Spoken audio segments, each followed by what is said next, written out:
도봉구 확진자 속출에 지역사회가 긴장하고 있습니다. 앞서 보신 대로 노인들의 외부 활동마저 줄어들고 있는데요. 이른바 N차 감염 때문이라는데 자세한 내용 취재기자와 이야기 나눠보겠습니다. 도봉구 출입하는 강혜진 기자 스튜디오에 나와 있습니다. 강 기자 안녕하십니까? 네, 안녕하세요. 네, 강 기자. 우선 성심 데이케어센터 확진자가 당초 14명이었다가 일주일 새 급속도로 늘었죠. 네. 이 확진자 속출 과정 좀 설명해 주시죠.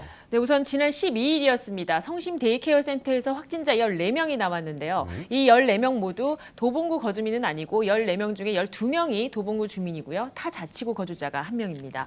네, 우선 최초 확진자는 이 시설을 다녀간 80대 남성을 시작으로 감염이 확산됐습니다. 도봉 일동에 거주하는 이 남성은 6월 11일 확진 판정을 받은 24번째 환자입니다. 역학조사 결과 지난 8일까지 성심 데이케어 센터를 이용하고 다음 날 9일 굿모닝 요양병원에 입소한 것으로 확인됐습니다. 네, 그런데 일주일 사이 이용자 가운데 자가격리 중에 발현 증상을 보여 재검사한 결과 확진 판정을 받았고 또 직원과 가족까지 감염돼 18일 오전 집계 결과 서울에서만 33명이 확진자로 지금 밝혀진 겁니다. 네, 그럼 24번 확진자가 다녀간 굿모닝 요양원 관계자도 네. 검체 검사를 한 건가요? 네, 그렇습니다. 11일 당일 굿모닝 요양원에 있는 접촉자 24명이 검사를 받았는데 직원이 10명, 입소자 14명인데요.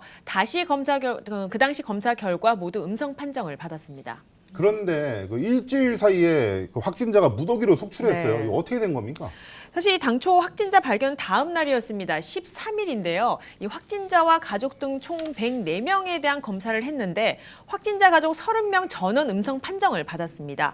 이 성심 데이케어 센터 건물 내에 있는 영어학원 근무자와 또 원생 등 47명 모두 음성이 나왔고 요양보호사 교육원도 26명 모두 음성 판정을 받았습니다. 그런데 말씀하신 대로 이 바로 다음 날인 14일 일요일입니다.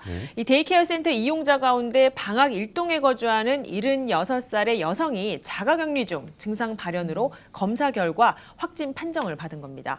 또 이후 지난 15일 방학 3동에 거주하는 이용자 72살의 남성도 이 확진자로 나왔고 지속적으로 이렇게 이용자 2명이 확진자로 나온 케이스가 됩니다. 네, 그런데 추가 확진자 여파에 도봉구에서는 이용자와 또 직원 전원에 대해 재검사까지 했는데 그런데 최근 이용자와 직원 그리고 또 이들의 가족까지 확산이 된 건가요? 네, 그렇습니다. 17일입니다. 노인시설 이용자 확산세에 이어서 확진자 2명이 추가됐는데 직원 1명과 이용자 가족인 것으로 이번에는 확인이 됐습니다. 실제 이 가족까지 간 적은 없었는데 17일에 이제 나온 거죠. 분명한 건 자가격리 대상인 이들이 무증상이었다가 재검사 후에 확진 판정을 받은 거라 감염 원인 파악이 어렵다는 지적도 지금 나오고 있습니다. 예. 강 기자, 근데 추가 확진자들이 특이 사항도 좀 있다면서요? 네, 그렇습니다. 이 요양시설 자체가 또 치매 환자들이 있지 않습니까? 확진 판정을 받은 데이케어 센터 이용자 60세 남성의 경우에는 자가격리 중에 무증상이었습니다. 무증상 상태였는데 치매로 인해 자가격리 중 본인이 이제 망각 증세를 보여서 창사동에 있는 성당을 방문한 후에 확진 판정을 받은 케이스인데요. 이 때문에 이 성당 관계자 1명을 검사했는데 다행히 음성 판정이 나왔고 일단 방역은 마무리하고 현재 성당을 폐쇄한 상태입니다.